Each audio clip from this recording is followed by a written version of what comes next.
বুয়েটের আবরার ফাহাদ হত্যার কথা আপনাদের মনে আছে? আবরার ফাহাদ হত্যার অন্যতম আসামি নাম কি? অমিত শাহ। এই অমিত শাহ একজন ইসকনের সদস্য ছিল। আমরা কখনোই ওই অবজারভেশন নেইনি যে আবরার ফাহাদকে ইসকন হত্যা করেছে, অথচ দেখেন সেখানে তাদের হাত রয়েছে। এরপরে সিলেটে মুসলমানদের উপরে গুলিবর্ষণ করেছিল কারা বলেন তো? ইসকন মন্দির থেকে। স্বামীবাগে তারাবি নামাজের উপরে হামলা করেছিল কারা? ইসকনিরা। ইসকনে। এইরকম অনেক ঘটনা রয়েছে যেগুলো ইসকনের তাণ্ডব। ইসকনের তাণ্ডবের দ্বারা সবচেয়ে বেশি ক্ষতিগ্রস্ত হয়েছে হিন্দু সম্প্রদায়ের লোকেরা, এবং নিজ নিজ জাতপাত ভেঙে এখন সবাই ইসকন হচ্ছে। আর মন্দিরগুলো ইসকনের লোকেরা দখল করে করে ইসকন মন্দির বানিয়ে ফেলছে। তাদেরকে এই বিবেচনা করার অনুরোধ করব। আমরা চট্টগ্রামের ঘটনায় ফিরে আসতে চাই। চট্টগ্রামের ঘটনাটা শুরু হলো কিভাবে? সেইখানে চিন্ময় সাহেবকে নেওয়া হলো। চিন্ময় সাহেবকে নেওয়ার পরে ফেসবুকে পোস্ট আসলো এইরকম, সনাতনী ভাইয়েরা সবাই চট্টগ্রাম কোর্টে আসেন, হিন্দু ভাইয়েরা চট্টগ্রাম কোর্টে আসেন, আজকে একটা দফা রফা হবে। এই দফা রফা করার জন্য তারা কোর্টে গেল। এখন কোর্টে গিয়ে সেখানে একজন ভাইকে হত্যা করলো। হত্যা করার পরে এখন বিবৃতি দিচ্ছে তারা হত্যা করেনি। আমার প্রশ্ন, তাহলে ফেসবুকে যারা পোস্ট দিয়েছিল আপনারা সবাই সনাতনীরা চট্টগ্রাম কোর্টে আসেন দফা রফা হবে, ওরা কি লজেন্স খাইতে গেছিল? জিজ্ঞাসা করছি, তারা কেন গিয়েছিল ওখানে? সবচেয়ে জঘন্য যে কাজটা হয়েছে, সনাতনী জাগরণ মঞ্চ সেখানে একটা ব্রিফিং করেছে। ব্রিফিং করে বলেছে যে এই হত্যাকাণ্ড সাইফুল ইসলাম তাকে হত্যা করেছে মুসলমানরা, সন্ত্রাসীরা হত্যা করেছে হিন্দু ভেবে। আমি আপনাদেরকে এই হত্যাকাণ্ডে যারা জড়িত তাদের নাম দিচ্ছি, দেখেন। সনাতনী জাগরণী মঞ্চ বলল হিন্দুরা হিন্দু ভেবে তাকে হত্যা করা হয়েছে। তাকে হত্যার সঙ্গে জড়িত যাদের ভিডিও থেকে নাম এসেছে, এর মধ্যে বিকাশ দে, তার বাবা মনোরঞ্জন দে হাজারিগলির, এরপরে সুমন নন্দী চট্টগ্রাম মেথরপট্টির, শুভকান্তি দাস সে বিজিসি ট্রাস্ট ইউনিভার্সিটি এলএলবি 36তম ব্যাচের, এবং সুধীর চক্রবর্তীর সন্তান নারায়ণ চক্রবর্তী, এবং বন্দরের নিমতলা এলাকার মানিকদের ছেলে মন্টু দে। আমার কথা, সাইফুল ইসলামকে হিন্দু মনে করে হিন্দুরাই পিটায় মারল নাকি? দেখেন কত বড় সাহস, একজন মুসলিমকে হত্যা করে উল্টো মুসলিম কমিউনিটিকে ব্লেম করছে। কত বড় হিম্মত! ফরিদপুরের রক্তের দাগ এখনো শুকায়নি। ফরিদপুরে দুজন নির্মাণ শ্রমিক, তারা মন্দিরে আগুন লাগছে, আগুন নিভাতে গেছে বালতি নিয়া। আগুন নিভাতে গেল যারা, তাদেরকে পিড়ায় পিড়ায় মেরে ফেললো হিন্দুরা। সেই হিন্দুদের প্রোগ্রামে এই যে মারা গেল, তার প্রতিবাদে বিচারের দাবিতে মানববন্ধন ডাকা হলো ফরিদপুরে। সেই মানববন্ধন থেকেও 17 জন গ্রেপ্তার করা হলো। এখন প্রিয় ভাইয়েরা, আমরা মুসলিমরা কতটা অসহায় অবস্থায় আছি জানেন? পূজা হিন্দুদের, আতঙ্কে থাকি আমরা মুসলমানরা। চিন্তা করতে পারেন, পূজা হিন্দুদের, আতঙ্কে কারা থাকে? আমরা মুসলমানরা আতঙ্কে থাকি। আমরা শখ করে মন্দির পাহারা দেই? বলেন, শখ করে মন্দির পাহারা দেই? শখ করে মন্দির পাহারা দেই না। আজকে ন্যারেটিভ পরিষ্কার করতে হবে। দুই একটা গণমাধ্যম ন্যারেটিভ দিচ্ছে যে পুলিশ এবং হিন্দুদের মধ্যে সংঘর্ষ হয়েছে, একজন মারা গেছে। আপনাদের কাছে আমি দাবি করছি, বলবেন পুলিশ হিন্দুদের মধ্যে সংঘর্ষ হয়েছে,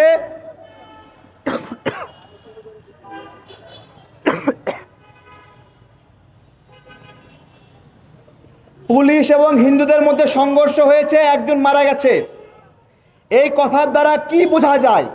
ইতিপূর্বে ছাত্র পুলিশের সংঘর্ষে একজন মারা গেছে, সেই কথায় কি বুঝতাম? যে পুলিশের গুলিতে ছাত্ররা একজন মারা গেছে। গণমাধ্যমগুলো নিউজ করেছে পুলিশ এবং হিন্দুদের সংঘর্ষে একজন মারা গেছে। এই কথার দ্বারা স্পষ্ট বোঝা যায় পুলিশের গুলিতে একজন হিন্দু মারা গেছে। দেখেন, পুরা একজন মুসলিম হত্যার ঘটনাকে কিভাবে পুরা উল্টায় দেওয়া হলো। 10 বছর পরে এই নিউজ হাতে নিয়ে কেউ বুঝতেই পারবে না 10 বছর আগে এইখানে সাইফুল ইসলাম নামে কেউ খুন হয়েছিল।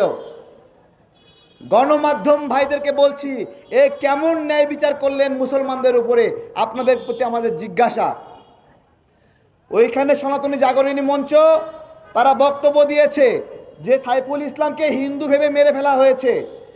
আপনি সনাতনী জাগরণী মঞ্চের নামটা কোট করলেন না, নাম কোট না করে নিউজ ছাপাই দিলেন যে সাইফুল ইসলামকে হিন্দু মনে করে পিটায় মারা ফেলা হয়েছে। আসলে কি তাই ছিল?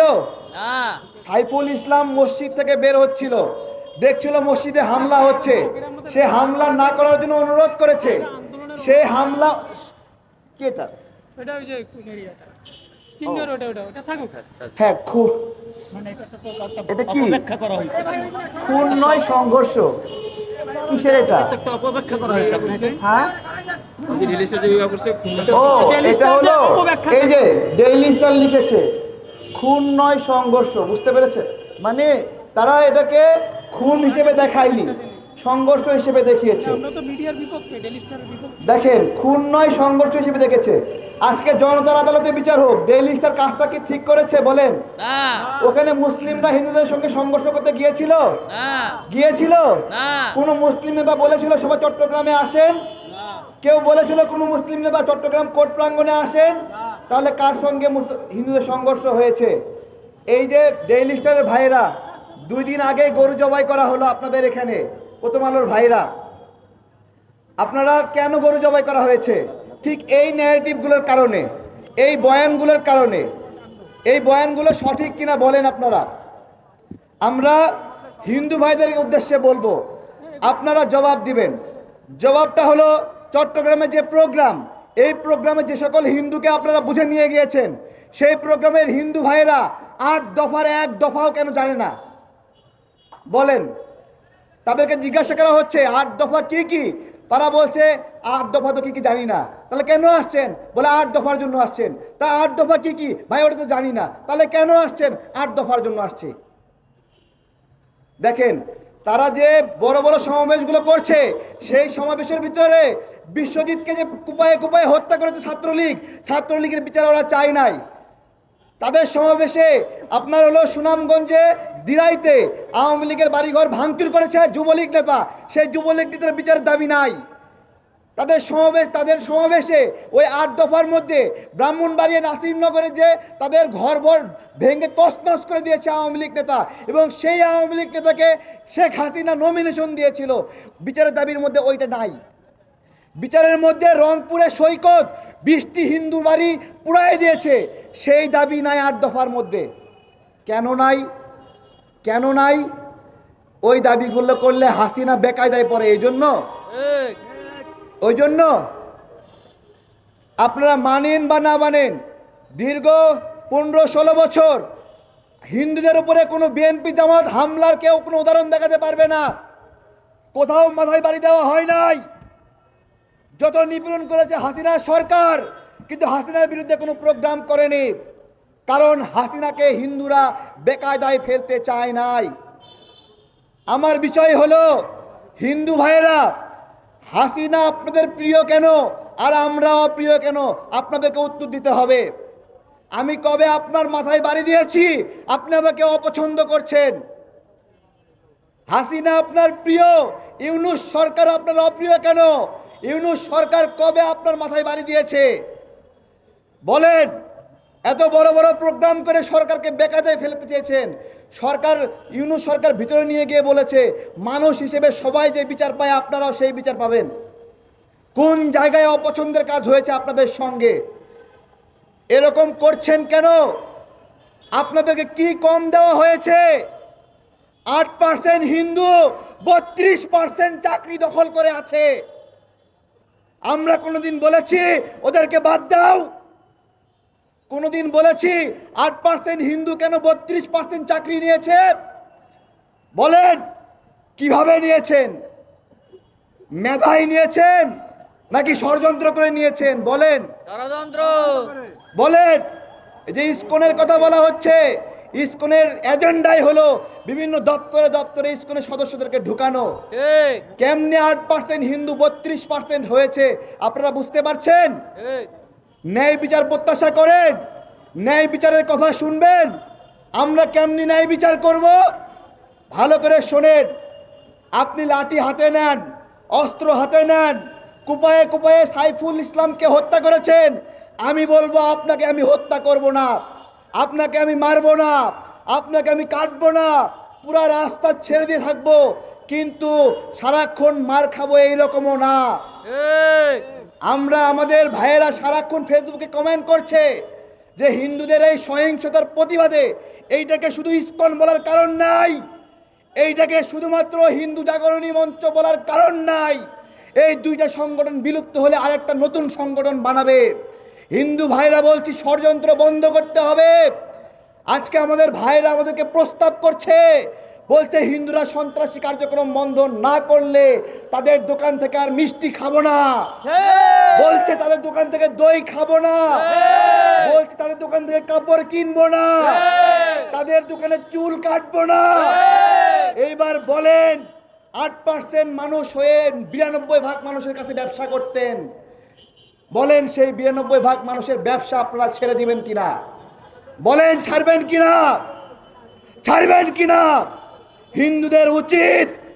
হিন্দুদের উচিত কি শোনেন হিন্দু ভাইরা যারা এই হত্যার জড়িত, আমরা নাম বললাম, ভিডিওতে রয়েছে, হিন্দুদের উচিত নিজেরা এদেরকে আটক করা, আটক করে নিজেরাই বিচার করা উচিত ছিল হিন্দুদের।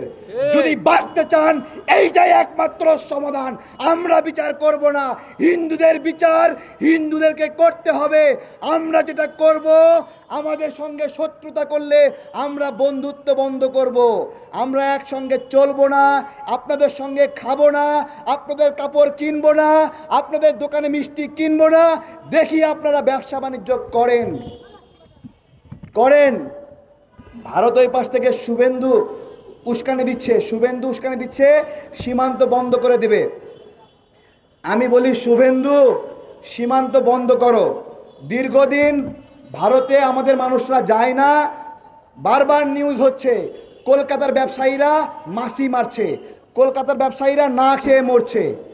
এখন বলেন শুভেন্দুর বিচার আমি করব নাকি কলকাতাবাসী করবে? ধোলাই দিবেনি শুভেন্দুরে? আপনারা খুব আশ্চর্য হবেন না, শুভেন্দুরে গণধোলাই দেবে কলকাতাবাসী খুব তাড়াতাড়ি। অলরেডি তৃণমূল বলেছে যে শুভেন্দুকে তৃণমূল কংগ্রেস প্রতিহত করবে যদি সীমান্ত বন্ধ করতে চায়। আপনারা যদি সীমান্ত বন্ধই করেন, এইখানে সবাই একসঙ্গে আমরা কি বলবো? আলহামদুলিল্লাহ। কি বলবো? আলহামদুলিল্লাহ। কারণ ওই সীমান্ত দিয়ে মাদক দিয়ে, ইয়াবা দিয়ে আমাদের যুব সমাজকে ধ্বংস করা হয়। আমার এখান থেকে পাট নিয়ে যায়, ওরা পাঠায় হলো মাদক। বুঝতে পেরেছেন তো? আমরা এই যে সাইফুল ইসলামের জন্য জাস্টিস, আমাদের ভাইয়ের জন্য জাস্টিস, এইটা আমরা অব্যাহত রাখবো। আগামীকালকে একই সময়ে জাতীয় প্রেস ক্লাব থেকে মৌন মিছিল অনুষ্ঠিত হবে। মৌন মিছিল আমরা মশাল বানিয়েছিলাম, কিন্তু আমাদের ভিতরের রাগ এবং ক্ষোভকে প্রশমিত করে মশাল ছড়িয়ে আমরা মোমবাতি জ্বালিয়েছি। আমরা উগ্রতাকে প্রশ্রয় দেব না। আগামীকাল মৌন মিছিল হবে এবং এই লড়াই এবং এই সংগ্রাম, এই অহিংস লড়াই আমরা চলতেই থাকবো। যতক্ষণ না পর্যন্ত হিন্দু ভাইরা তাদের উগ্রতা প্রশমন করবে এবং যতক্ষণ না পর্যন্ত তারা সাইফুল ইসলামের খুনিদেরকে আইনের হাতে নিজেরাই তুলে দেবে। ধন্যবাদ সবাইকে।